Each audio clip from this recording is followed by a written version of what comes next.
오늘 이 시간에는 하나님의 백성에게 있어야 하는 것, 하나님의 백성에게 있어야 하는 것이라고 하는 제목으로 함께 말씀을 나누도록 하겠습니다. 자, 여러분 우리가 지난 시간 열왕기상 1장의 말씀을 같이 보면서 열왕기상 1장의 시작이 다윗 왕이 나이 많아 늙었고 그리고 서서히 죽어가고 있다라고 하는 것으로 시작하는 것을 보았습니다. 자, 한 나라의 왕이 나이가 많았고 서서히 죽어가고 있는 상황이 되어지면 자연스럽게 백성들의 마음 가운데 그 뒤를 이어 누가 왕이 될 것인가에 대한 문제가 떠오르게 될 것이고, 아니나 다를까 성경은 다윗의 후계자와 관련되어진 문제로서 아도니아라고 하는 사람이 등장하는 것을 보여줍니다. 그런데 오늘 본문이 이 아도니아가 어떤 사람이었나라고 하는 것을 우리들에게 보여주는데, 이 본문의 내용들을 우리가 좀 가만히 들여다보면 이 아도니아가 굉장히 탁월한 사람이라고 하는 사실들을 보게 됩니다. 그래서 이 부분들을 하나하나 살펴보면 이런 사람이 왕이 되어야 하는 게 아닌가라고 하는 생각이 들 만큼 아도니아가 굉장히 탁월하고요. 그리고 성경은 그의 탁월함을 굉장히 디테일하게, 굉장히 자세하게 보여줍니다. 한번 볼까요? 먼저 5절 말씀인데요. 한번 띄워주세요. 그때의 학기세 아들 아도니아가 뭐라고 합니까? 스스로 높여 이르기를 내가 왕이 되리라 하고 자기를 위하여 병거와 기병과 호위병 50명을 준비했다고 합니다. 여기서 보면 스스로 높였다라고 하는 이 말 속에는 아도니아가 그냥 흘러가는 대로 살아가는 인생이 아니라 확고한 목표와 야심을 가지고 그걸 행동으로 옮길 만큼의 분명한 마음에 어떤 강인함이 있는 사람이라고 하는 사실을 볼 수가 있습니다. 그리고 이것을 실행하기 위해서 했던 것이 뭐냐면, 계속 띄워주세요. 50명의 어떤 개인 사병을 거느리고 다녔다라고 이야기를 하죠. 자, 여러분 고대 사회에서 한 왕자라고 할지라도 개인의 사병을 그만큼 거느리며 어디든지 데리고 다녔다라고 하는 건 그 나름의 권력이 있다라고 하는 것을 의미합니다. 뿐만 아니라 권력만 있는 게 아니라 개인의 사병을 거느릴 수 있을 만큼의 재력도 충분했다라고 하는 것을 보여주는 거죠. 그러니까 아도니아는 마음의 강인함도 있었고요, 또 권력도 있었고요, 또 그만큼의 재력이 있어서 사람들에게 내가 그냥 다윗의 여러 아들 가운데 하나가 아니라 이만큼의 힘이 있는 사람이야 라고 하는 것들을 과시해서 보일 만큼의 역량이 있었던 사람이었습니다. 뿐만 아니라 이렇게 힘만 있었던 게 아니라 아도니아는 머리도 되게 똑똑해가지고요, 어떻게 하면 백성들에게 자기가 부각되어 보일 수 있을까라고 하는 것까지도 다 판단이 서 있었던 사람이 아도니아였다라고 하는 것입니다. 뿐만 아니라 6절에서는요 또 뭐라고 이야기를 하냐면, 그를 가리켜서 압살롬 다음에 태어난 사람이라고 이야기를 합니다. 이 말은 무슨 말이냐면, 이 시점에서 다윗의 여러 아들 가운데 제일 장자가 누구였냐? 아도니아였다라고 하는 것이고, 다른 나라 같으면 그 왕의 다음 후계자는 남은 아들 가운데 제일 장자가 왕권을 물려받으니까 한마디로 아도니아는 왕이 됨에 있어서 필요한 명분, 정통성을 가지고 있었던 사람이었습니다. 그리고 또한 아도니아에 대해서 계속 설명이 나오는데요, 뭐라고 이야기를 하냐면 용모가 심히 준수한 사람이었다라고 이야기를 합니다. 성경에 보면 용모가 준수했다라고 하는 표현이 두 사람에게 등장을 해요. 요 앞에 아도니아 빼고도. 한 명이 사울이었고요, 또 한 명이 압살롬인데, 이게 뭐냐면 사울이나 압살롬은 그 외모를 어떻게 평가를 하냐? 누가 봐도 저런 사람이 대장이 되어야 될 것 같고 누가 봐도 저런 사람이 왕이 되어야 할 것처럼 생겼다라는 거예요. 제가 그 전에 있었던 교회에 이제 목사님들이랑 노회를 가면 저희 부목사님들 한 7, 8명이 같이 가거든요. 근데 그러면 그 부목사님들 가운데 머리가 이렇게 싹 벗겨지신 분이 있어요. 나이는 저보다 한 3살인가 2살인가 어린데 머리가 이렇게 벗겨져 있으니까 저희가 이렇게 같이 가면 다른 목사님들이, 노회 오신 목사님들이 그 목사님이 담임 목사님인 줄 알고 와서 인사를 하고 그렇게 생겼다는 거예요. 대장처럼 생겼다는 거예요, 아도니아가. 그러니까 외모적으로도 되게 있어 보이는 사람이었다라고 하는 거죠. 뿐만 아니라 계속 보세요. 또 뭐라고 얘기하냐면 그의 아버지 다윗이 내가 어찌하여 그리하였느냐고 하는 말로 한 번도 그를 섭섭하게 한 일이 없었다라고 합니다. 이게 무슨 말이냐면 다윗이 총애했다는 거예요. 장남인데다가 있어 보이는 인물인데다가 실제로도 있었고 아버지 다윗이 총애하는 사람이 아도니아였다라고 하는 것입니다. 여러분 보세요. 머리가 똑똑하고 재력도 있고 권력도 있고 장남이라고 하는 정통성을 가지고 있고 심지어는 이전에 권력자였던 다윗의 총애까지 한 몸에 받고 있었던 사람이라면 그 사람이 왕이 되어져야 할 것 같습니다. 그것만으로도 이미 그는 압도적인 후보자입니다. 그런데 그걸로 끝나지 않아요. 뒤에 또 나와요. 7절에 아도니아가 수루의 아들 요압과 제사장 아비아달과 모이하니 그들이 도왔다라고 이야기를 합니다. 자, 요압은요, 다윗의 장군들 가운데 제일 첫 번째 가는 장군입니다. 무슨 말이냐면 다윗이 다스리는 나라의 모든 군권의 최정점이 요압이었다는 거예요. 요압이 아도니아를 지지했다는 건 군부 세력이 올인해서 아도니아 편을 들었다는 것입니다. 군부만 그렇습니까? 그 다음에 등장하는 사람이 누구입니까? 제사장 아비아달입니다. 제사장 아비아달은요, 다윗의 다스리는 나라에서 모든 종교적인 행사를 주관하는 데 앞장섰던 사람이 아비아달입니다.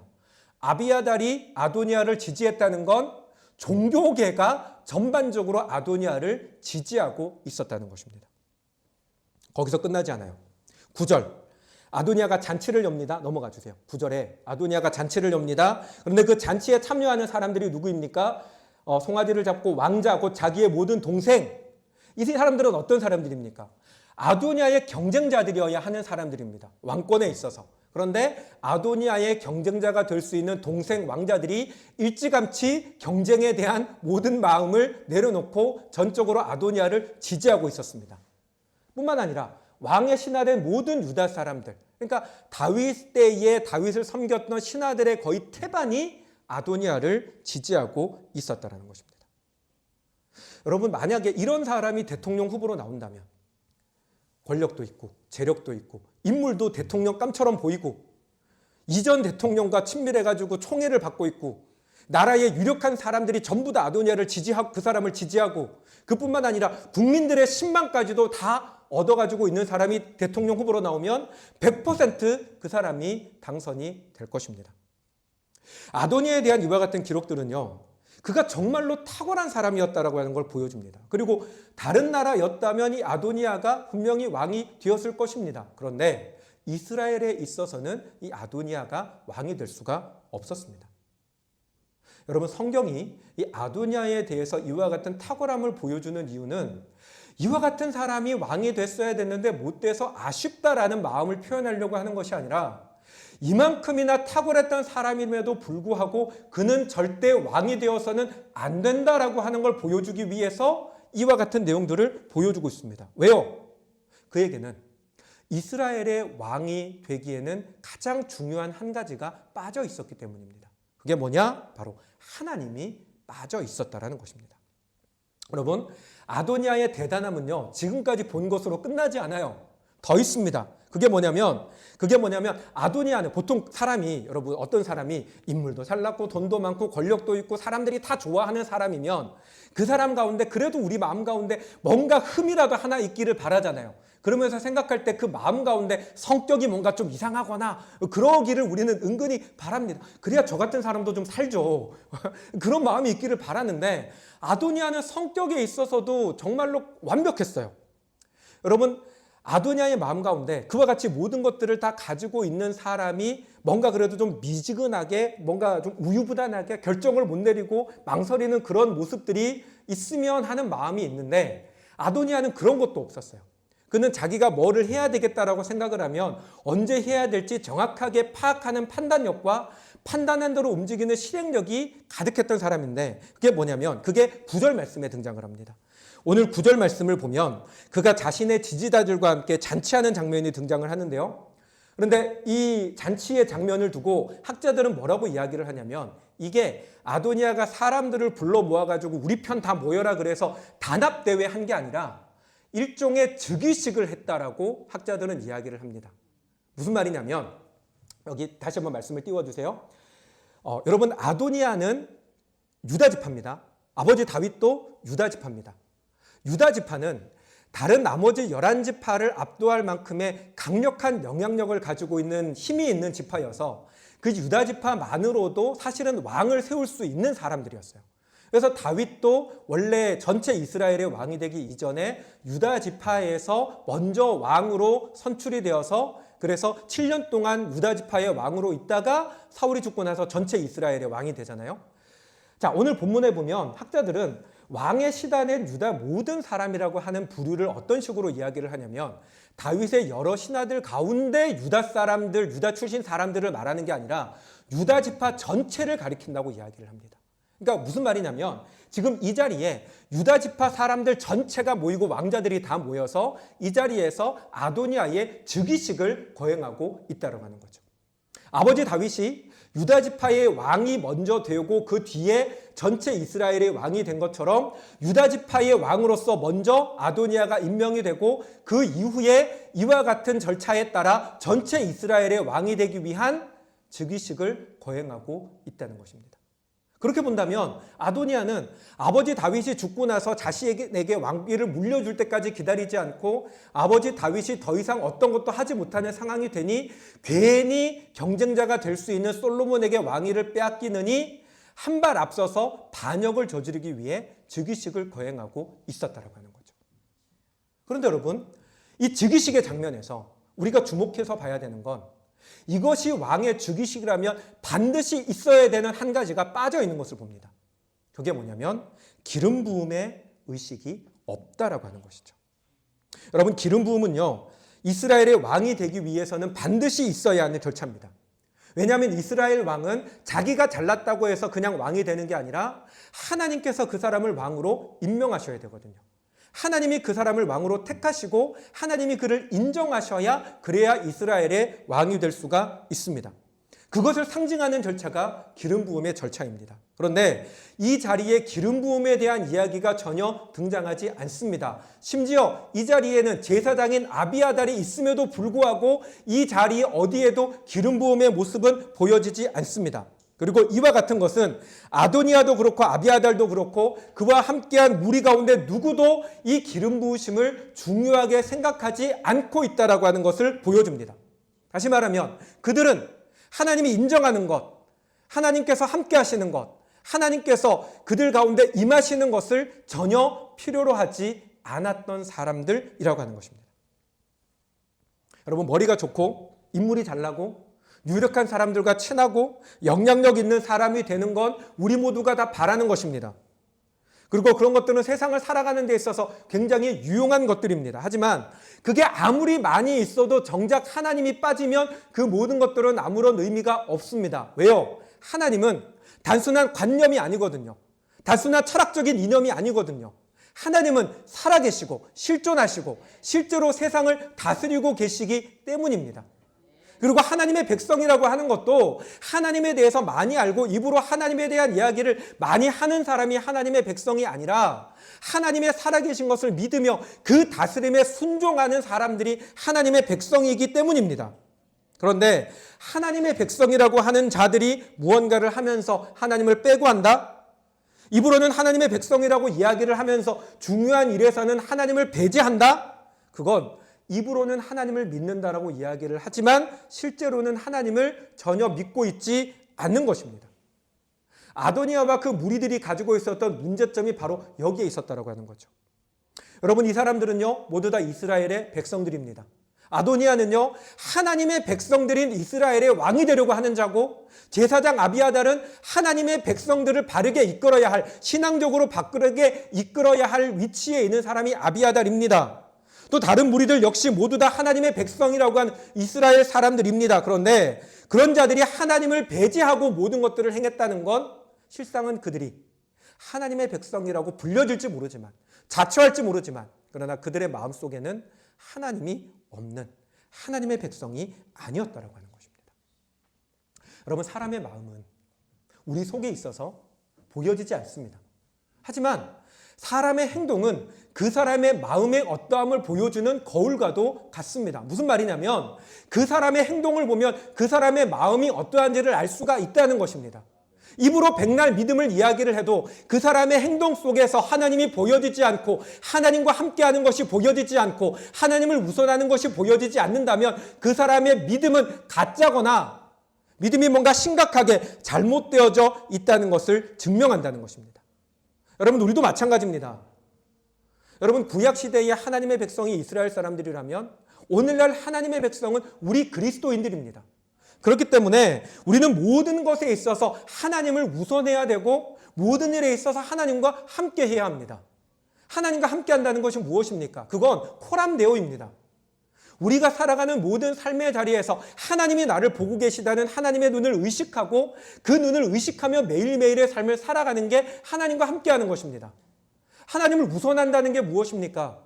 내가 생각하는 대로 내게 익숙한 대로 살아가지 아니하고 하나님의 말씀을 읽고 묵상하며 그 말씀이 나에게 이끌어 주시는 대로 순종하며 살아가는 것, 말씀이 이끄는 대로 살아가는 게 그게 하나님을 우선하며 살아가는 삶입니다. 입으로는 얼마든지 믿음을 이야기할 수 있습니다. 하지만 우리의 믿음이 진짜라고 하는 것을 증명하는 건 우리의 행동입니다. 우리의 삶입니다. 여러분의 삶이 여러분의 믿음을 증명하지 못한다면 여러분, 그 믿음은 거짓이거나 뭔가 지금 심각하게 잘못되어져 있는 것입니다. 그러므로 사랑하는 여러분, 우리가 하나님의 백성이라면 정말로 우리의 말이 아니라 우리의 삶을 통해서, 우리의 행동을 통해서 우리의 믿음을 증명하는 사람들이 되실 수 있기를 주님의 이름으로 축원합니다. 그런데 여러분, 이 말은 다르게 말하면 우리의 일상이 우리의 믿음을 증명하는 자리가 되어야 한다는 것입니다. 여러분, 교회에서 믿음을 이야기하고 교회에서 하나님을 앞세우는 건 쉬운 일입니다.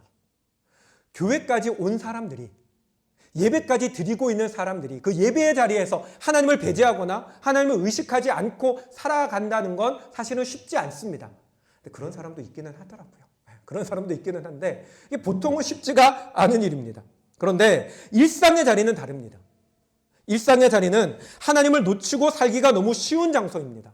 그렇기 때문에 일상의 장소를 오히려 우리는 우리의 믿음을 하나님 앞에 보여드리는 장소로 만들어 가야 한다는 거죠. 물론 여러분, 목사로서 이런 말씀을 여러분들에게 드리는 게 사실은 조금 멋쩍은 마음이 들기는 합니다. 왜냐하면 저는 그래도 목사라고 하나님 앞에 나아갈 기회도 훨씬 더 많고 제가 살아가는 삶은 여러분들이 살아가는 삶보다는 세상의 그 치열하고 어려운 삶에서부터 조금은 거리가 떨어져 있기 때문에 여러분과 저와 모습을 비교한다면 제가 훨씬 더 믿음 생활하며 살아가기가 훨씬 더 쉬울 것입니다. 어떻게 보면 여러분들은 정말로 치열한 믿음의 삶의 자리에서 치열한 그 경쟁의 자리에서 매일매일 시험당하고 피 흘리기까지 맞서 싸워야 하는 그 자리 가운데 살아가야 하는 사람들이기 때문에 여러분들에게 이 말씀을 드리는 게 어떻게 보면 저에게 있어서는 조금은 목사님 그런 얘기를 하실 만한 자격은 없는 것 같은데요 라고 생각할 수도 있을 것입니다.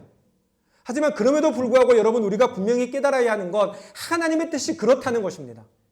하나님은 우리가 교회에 나와서만 믿음을 이야기하고 하나님을 이야기하고 하나님을 의식하는 것이 아니라 여러분이 살아가는 여러분의 일상의 자리에서 하나님을 만나고 일상의 자리에서 여러분의 믿음이 진실되다라고 하는 것을 보여주는 삶을 살아가기를 원하신다는 것입니다. 예전에 제가 유아세대 교육을 하면서 그 젊은 애기 엄마들한테, 애기 엄마들 또는 애기 아빠들한테 이런 이야기를 종종 했었습니다. 여러분, 아기가 태어나기 전까지는 믿음이 좋은 부부가 하나님 앞에 예배하는 거 너무 좋아요. 서로 사랑하는 사람이 함께 손잡고 가서 예배 드리고 하나님 앞에 찬양하고 눈물로써 같이 기도하고 그리고 받은 은혜를 저녁에 또 집에 와가지고 서로 알콩달콩 맛있는 거 먹어가면서 이렇게 같이 얘기하면 얼마나 행복하고 좋습니까? 그런데 아기가 생겨요. 뱃속에 있을 때까지는 괜찮아요. 근데 이 뱃속에 있던 놈이 세상으로 튀어나와 버리면 그때부터 믿음을 가진 부모로서 믿음을 지키며 살아간다라고 하는 건 너무너무나 힘이 듭니다. 아기를 키우면서 교회 와서 예배를 드린다는 건 사실은 그 예배 드리는 시간 전부가 그들에게 있어서는 지옥 같은 시간일 수 있습니다. 한 번이라도 본당에 들어가서 그곳에 가서 예배하고 기도하고 마음껏 찬양하고 싶은 마음이 들게 됩니다. 그러다 보니 젊은 아기 엄마들이 늘 그런 생각을 하는 거예요. 이 녀석 언제 커서 내 믿음이 회복될까? 아이를 기르는 지금의 이 시간들이 나에게 있어서는 내 믿음이 저 바닥으로 떨어지는 것 같은 시간으로 부모들에게는 여겨집니다. 그런 생각을 하고 있는 부모들에게 그런 이야기를 했어요. 여러분, 지금 여러분이 아이를 키우는 그 시간이 하나님으로부터 멀어져 있는 것 같고 여러분의 신앙이 완전히 바닥으로 떨어져서 정말로 믿음이 다 끼어진 것 같은 시간이지만 그러나 오히려 여러분이 여러분의 생각을 바꿔서 지금 아이와 함께 씨름하고 괴로워하는 그 시간을 하나님을 만나는 시간으로 여러분들이 인식한다면 전에는 예배당에 들어가서 예배하고 찬양하고 기도하면서 하나님 만났다면 지금 여러분이 아이 때문에 힘들어하고 그 아이 때문에 괴로워하고 내 마음대로 되어지지 않고 컨트롤되지 않는 그 아이의 모습을 붙들고 하나님 앞에 기도하면서 하나님 도와달라고 내가 하나님 은혜를 필요로 한다고 간구하며 나아갈 때 오히려 하나님은 그 아이와 함께하는 그 시간들을 통해서 하나님 여러분들을 만나실 거라고. 전에는 아이가 없이 여러분 마음대로 하나님을 예배하면서 은혜를 받았다면 지금은 아이를 기르면서 그 속에서 나의 한계를 뼈저리게 느끼면서 하나님의 은혜를 간절히 구하면서 아이와 함께 씨름하는 그 자리가 하나님을 만나는 자리가 될 거라고. 오히려 하나님은 아이를 가진 부모로서 아이와 씨름하는 그 자리에서 여러분을 만나기를 원하신다고 그런 이야기를 했었습니다. 저와 제 아내는 홈스쿨링을 하면서 어린 시절 아이들을 그와 같은 마음을 가지고 하나님 앞에 몸부림치며, 물론 다 성공했던 것은 아니지만 몸부림치며 아이들과 함께하는 시간들을 보내왔었습니다. 저와 여러분의 상황은 또 다르고 여러분들이 겪어야 하는 상황들은 육아의 상황들과는 분명히 다른 상황이겠지만, 그러나 여러분들이 하나님 앞에 몸부림치고 여러분들이 여러분의 일상 속에서 하나님 앞에 엎드려 간구하는 그 자리에서, 여러분의 믿음이 시험을 당하는 그 자리에서 오히려 하나님을 바라보고 하나님을 간절히 구할 때 하나님은 여러분의 자리에서 여러분을 반드시 만나주실 줄로 믿습니다. 여러분이 하나님을 간절히 찾는 그 일상의 자리가 여러분에게 하나님 앞에 여러분의 믿음을 보이는 자리가 되고 그 자리에서 하나님이 여러분에게 역사하시는 것을 경험하는 자리가 되어줄 줄로 믿습니다. 여러분 그렇게 살아가는, 여러분의 일상을 통해 하나님 앞에 믿음을 보이는 삶을 살아가는 그런 저와 여러분들이 되시기를 주님의 이름으로 축원합니다. 자, 여러분, 왕이 되려고 했던 이 아도니아에게 정말로 있어야 했던 하나님이 완전히 빠져 있었습니다. 그렇기 때문에 하나님께서는 탁월했던 아도니아를 택하신 것이 아니라 그와 정반대가 되었던 인물을 택하시는데요. 그게 바로 솔로몬이었습니다. 여러분, 우리가 솔로몬을 지혜의 왕으로 알고 있습니다. 다윗의 뒤를 이어서 왕이 된 사람이 솔로몬이라고 하는 것을 알고 있다 보니까 우리는 솔로몬이 당연히 왕이 되어야 할 거라고 생각을 하고, 솔로몬이 왕이 되었던 이유를 그가 지혜로운 사람이었기 때문에 하나님께서 그를 택하셨다라고 생각을 하지만, 그런데 여러분 우리가 분명히 알아야 되는 게 뭐냐면 솔로몬의 지혜가 원래 그에게 있었던 것은 아니다라고 하는 것입니다. 여러분, 그가 가졌던 그 지혜는 기브온에서 하나님 앞에 제사를 드리면서 하나님 앞에 은혜로 받았던 특별한 선물입니다. 다시 말하면 기브온 제사 이전의 솔로몬은 지혜와는 전혀 상관이 없었던 사람입니다. 솔로몬이 지혜로운 사람이기 때문에 하나님께서 그를 택하신 것은 아니라고 하는 거죠. 오히려 아도니아와 그의 추종자들이 했던 행동을 가만히 들여다보면 그 당시 사람들의 인식에 있어서 솔로몬은 아도니아보다 훨씬 더 못한 사람이라고 인식되었을 가능성이 높습니다. 만약에 솔로몬이 정말로 아도니아보다 뭔가 대단한 부분이 있었다면 그 눈치 빠른 요압이, 권력에 대해서 목을 매던 요압이 솔로몬을 버리고 아도니아를 택했을 이유가 전혀 없습니다. 그렇게 보면 솔로몬은 왕이 되기 전에는 분명 아도니아에 비해서 한참 못하다라는 평가를 받았던 사람입니다. 더구나 그의 어머니 밧세바는 다윗의 정실이 아니라 다윗의 첩이었고요. 한마디로 이렇게 얘기하면 솔로몬은 다윗의 사생아였었다라고 하는 것이죠. 모든 면에 있어서 불리했고 모든 면에 있어서 열등했던 솔로몬입니다. 그럼에도 불구하고 하나님께서는 왜 아도니아가 아니라 솔로몬을 택하셨습니까? 솔로몬에게는 아도니아에게 없는 한 가지가 있었습니다. 그건 바로 하나님을 향한 간절함이었습니다. 여러분, 우리는 이어지는 성경의 이야기를 통해서 솔로몬이 왕이 되고 난 이후에 가장 먼저 하나님 앞에 나아가서 제사를 지냈다는 것을 보게 됩니다. 이것은 그에게 있어서 가장 우선되고 절박한 것은 다른 어떤 것이 아니라 하나님이 그에게 있어서는 가장 우선되고 절박했다는 것입니다. 이 점이 여러분 아도니아와 솔로몬의 결정적인 차이점입니다. 왜 하나님께서 모든 것이 탁월했던 아도니아가 아니라 솔로몬을 택하셨습니까? 이유는 여기 있습니다. 하나님이 정말로 원하시는 사람은 내가 모든 것을 다 가지고 있어 굳이 하나님이 없어도 내가 원하는 것을 이룰 수 있다라고 하는 사람이 아니라 하나님이 아니면 안 됩니다라고 하는 그 간절함과 절박함을 가지고 하나님을 간절히 찾는 사람, 하나님 앞에 엎드리는 사람, 매일매일의 걸음 속에서 하나님을 간절히 구하는 사람을 하나님은 원하시고 하나님은 그 사람을 통해서 일하신다라는 것입니다. 사랑하는 여러분, 우리에게는 하나님을 향한 간절함이 있습니까? 여러분, 우리는 날마다 하나님의 은혜를 구하며 하나님 앞에 나아가는 엎드림이 있습니까? 마틴 루터가 그런 이야기가 있죠. 사람들이 마틴 루터를 바라보면서 당신의 삶이 너무나 바쁜데 너무 바쁘게 살아가는데 어떻게 그 많은 일들을 다 감당합니까? 라고 이야기를 하니까 마틴 루터가 그런 이야기를 했대요. 나는 너무 바쁘기 때문에 기도하지 않을 수 없다고. 내가 해야 될 일이 너무 많기 때문에 기도하지 않을 수 없다고. 기도하여 하나님의 은혜와 하나님의 도우심과 하나님을 절박하게 구하지 않으면 그 많은 일들을 내가 감당할 수 없노라라고 이야기를 했다고 하잖아요. 사랑하는 여러분, 여러분의 그 바쁜 일상 속에서 여러분이 부딪히는 수많은 시험과 정말로 싸워야만 하는 그 상황 속에서 여러분들은 어떻게 싸우고 계십니까? 무엇으로 그 모든 일들을 마주 대하며 그 문제들과 싸워가고 계십니까? 여러분, 우리에게 하나님을 향한 간절함이 필요합니다. 오늘 말씀의 제목이 하나님의 백성에게, 우리에게 있어야 할 것이라고 하는 제목입니다. 여러분, 우리에게 있어야 할 것이 무엇입니까? 하나님이 있어야 합니다. 여러분, 우리에게 있어야 할 것이 무엇입니까? 하나님을 향한 간절함이 있어야 합니다. 목마른 사슴이 시냇물을 찾는 것과 같은 그 간절함이 저와 여러분들 가운데 있어야 합니다. 그리고 그 간절함을 가진 자에게 하나님은 임재하시고 역사하셔서 주님의 일들을 이루어 나가실 줄로 믿습니다. 이 한 주를 살아가면서 저 여러분들의 마음 가운데 다시 한번 하나님을 향한 간절함을 회복하며 그 간절함으로 하나님 앞에 엎드리며 나아가는 자리가 끊이지 않는 그런 저와 여러분들이 되시기를 주님의 이름으로 축원합니다. 아멘. 우리 말씀을 생각하면서 함께 찬양하도록 하겠습니다.